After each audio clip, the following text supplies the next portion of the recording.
विद्यार्थी मित्रों, आपका इस वीडियो में बहुत बहुत स्वागत है। यहाँ पर आप लोग स्टैंडर्ड 9th में subject science and technology chapter 3 परमाणु एवं अणु के बारे में आप लोग जानते ही हैं। और मैंने बताया भी आपको, परमाणु यानी एक सूक्ष्म कण है जिसे अविभाज्य कण भी कहा जाता है। इसका फिर से विभाजन नहीं होता है।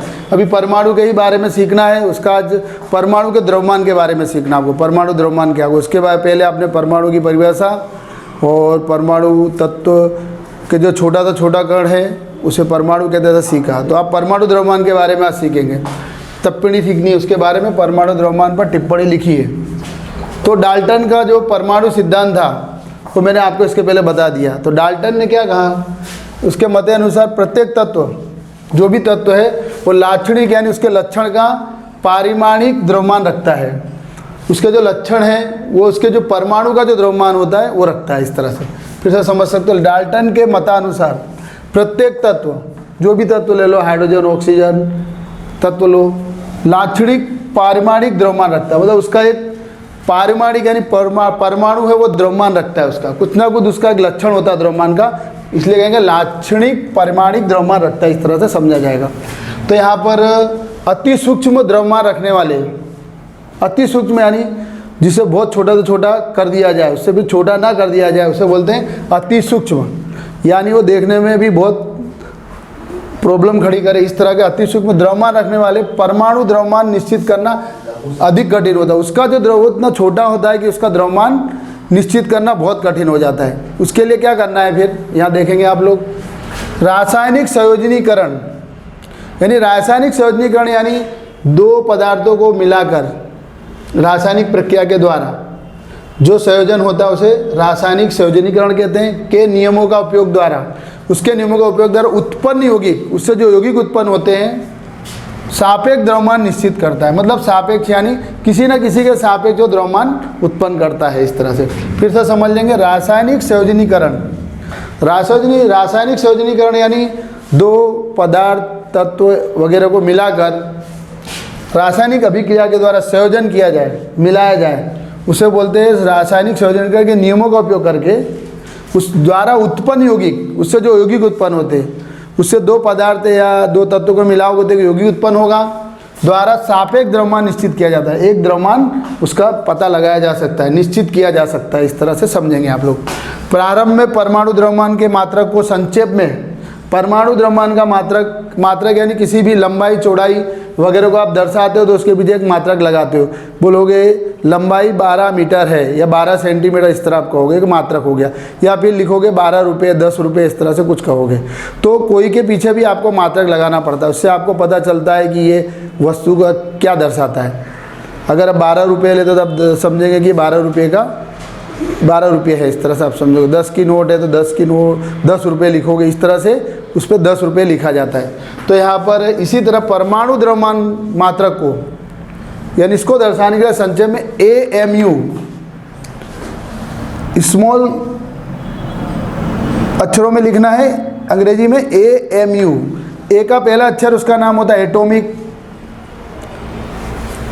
M का मतलब होता है MASS मास, U का मतलब यूनिट होता है, एटॉमिक मास यूनिट इसे पढ़ा जाता है। शॉर्टकट में इसको बोलेंगे AMU। AMU द्वारा दर्शाया जाता है, आपने जानते हैं इसको। जो वैज्ञानिक जब विभिन्न परमाणु को भिन्न भिन्न इकाइयों के बारे में विचार व्यक्त किए थे, वैज्ञानिक जब विभिन्न परमाणु यानी अलग अलग परमाणु को भिन्न भिन्न इकाइयों के रूप में, उनके इकाई अलग अलग के रूप में विचार व्यक्त किए थे शुरू में, प्रारंभ में प्राकृतिक जन ऑक्सीजन, प्रारंभ में प्राकृतिक जन ऑक्सीजन है जो वातावरण में से जो ऑक्सीजन होती है उसको, ऑक्सीजन के परमाणु का द्रव्यमान यानी उसका जो द्रव्यमान है परमाणु के 1/16 भाग इकाई के रूप में व्यक्त किया। क्योंकि ऑक्सीजन का जो परमाणु भार होता है 16 होता है, उसका एक भाग, उसका कितना भाग, एक भाग। तो 16 में एक ही भाग लेना है आपको, इसलिए 1/16 भाग इकाई रूप में लिया था। कार्बन 12 समस्थानिक का मतलब आप समझ सकते हो कि समस्थानिक का मतलब होता है किसी भी तत्व के परमाणु क्रमांक भिन्न भिन्न हो लेकिन परमाणु भार समान हो। इस तरह से उसको क्या बोलेंगे, उसका समस्थानिक कहेंगे। तो कार्बन 12 समस्थानिक के एक परमाणु द्रव्यमान का 1/12 भाग को मान्य परमाणु द्रव्यमान इकाई की तरह लिया गया है। इसमें आप उदाहरण ले सकते हैं कि मान लो कोई तरबूज बेचने वाला आता है, एक तरबूज लेके आता है, उसका 12 इकाई द्रव्यमान है, उसके समान 12 भाग करता है तरबूज के। कोई भी तरबूज बेचने वाला आता है, मान लिया कि उसके 12 इकाई द्रव्यमान है उसका, तो उसके क्या करो, समान 12 भाग करेगा। तो 12 भाग में से एक तरबूज का भाग जो लिया जाएगा वो 1/12 भाग को मान्य परमाणु द्रव्यमान इकाई की तरह लिया जाता है। इस तरह समझेंगे। कार्बन 12 समस्थानिक का एक परमाणु द्रव्यमान, कार्बन 12 जो उसका समस्थानिक है, कार्बन का एक समस्थानिक है, उसका नाम है कार्बन 12 समस्थानिक का एक परमाणु द्रव्यमान, जो उसका एक परमाणु है कार्बन 12 का, उसका द्रव्यमान की सापेक्ष सभी तत्वों के परमाणु द्रव्यमान प्राप्त किए जा सकते हैं। मतलब एक का प्राप्त कर लोगे तो आप सभी तत्वों के परमाणु द्रव्यमान प्राप्त कर सकते हो। जिस तरह मैंने आपको एग्जाम्पल दिया तरबूज का, उस तरह से समझना है। तो इस तरह से आप लोगों ने आज परमाणु द्रव्यमान पर टिप्पणी सीखी। तो चलो विद्यार्थी मित्र, उसके बाद दूसरा टॉपिक पे आ जाते हैं। परमाणु के बारे में सीख चुके। परमाणु के बारे में सीखने के बाद चैप्टर में आपके लिखा है परमाणु एवं अणु। तो परमाणु का तो आपने परमाणु द्रव्यमान वगैरह सीख लिया, परमाणु के वो भी सीख लिया, डाल्टन के परमाणु सिद्धांत अभिधारणा भी सीख ली। अब इसके बाद आपको अणु क्या है उसके बारे में समझना है। तो अणु क्या है उसके बारे में आपको बहुत तरह से मैंने लिखा है परिभाषाओं में, आप कुछ भी एक समझा सकते हो उसके बारे में। तो पहले अपने शुरू करते हैं। इसमें 2 या 2 से अधिक परमाणु। परमाणु कैसे, 2 या 2 से अधिक, 2 भी हो सकते हैं या उससे अधिक भी हो सकते हैं, ऐसा ध्यान रखना है। 2 तो कंपलसरी होना चाहिए, कम से कम 2 होना चाहिए, कम से कम 2 यानी 2 से कम नहीं होना चाहिए। 2 परमाणु तो इसमें होना ही चाहिए प्रक्रिया करने के लिए, यानी प्रक्रिया रासायनिक प्रक्रिया करने के लिए 2 परमाणु तो होना ही चाहिए, उससे ज़्यादा भी हो सकते हैं। इसीलिए लिखा है मैंने 2 या 2 से अधिक परमाणु के समूह को यानी उनका जो मिलने से जो प्रक्रिया होने से जो समूह बनता है उसको अणु कहा जाता है, परिभाषा के रूप में देख सकते हो। इसको दूसरे प्रकार में कैसे बोलेंगे, यहाँ आपस में परमाणुओं के बीच, आपस में जो परमाणु उनके बीच एक रासायनिक बंध बनता है। रासायनिक बंध के बारे में आप आगे बहुत अच्छी तरह सीखेंगे ऊपरी कक्षाओं में, रासायनिक बंध, और अभी आगे भी सीख सकते हैं। परमाणुओं के भी रासायनिक बंध बनता है जिससे अणु का निर्माण होता है। रासायनिक बंध यानी 2 परमाणुओं के जो इलेक्ट्रॉन्स होते हैं, बाहरी कक्षा के जो इलेक्ट्रॉन्स होते हैं, मैं आपको फिर से बता दूं इस चीज़ को, बाहरी कक्षा के जो इलेक्ट्रॉन होते हैं वो क्या करते हैं, एक प्रकार से दूसरे से मिल जाते हैं, बंध बनाते हैं। उसका एक इलेक्ट्रॉन और एक परमाणु का इलेक्ट्रॉन दूसरे परमाणु का इलेक्ट्रॉन मिलकर एक बंध बनाता है।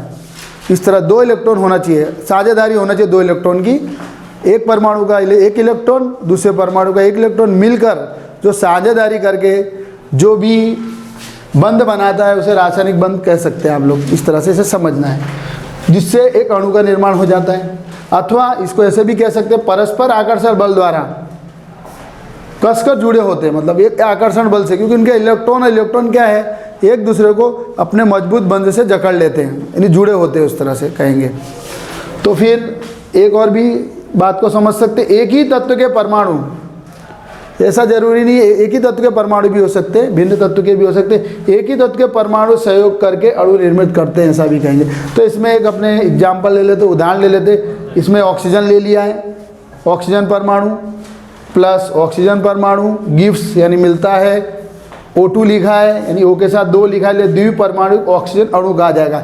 यहाँ ध्यान रखेंगे, अगर ऑक्सीजन इस तरह लिखा है तो एक परमाणु कहलाएगा, ये ऑक्सीजन ऐसे लिखा है तो परमाणु कहलाएगा। गिव्स यानी मिलता है, द्विपरमाणु ऑक्सीजन अणु, और अणु इसलिए कहेंगे कि इसमें 2 लिखा हुआ है, ध्यान रखना है। 2 ऑक्सीजन मिलकर इधर पे 2 ऑक्सीजन परमाणु मिलकर एक ऑक्सीजन का अणु बना रहे हैं, इसीलिए बोलेंगे द्विपरमाणु ऑक्सीजन का अणु। इस तरह से आपने अणु के बारे में व्यवस्थित समझ लिया था। तो विद्यार्थी मित्रों, आज के लिए इतना ही। Thank you very much.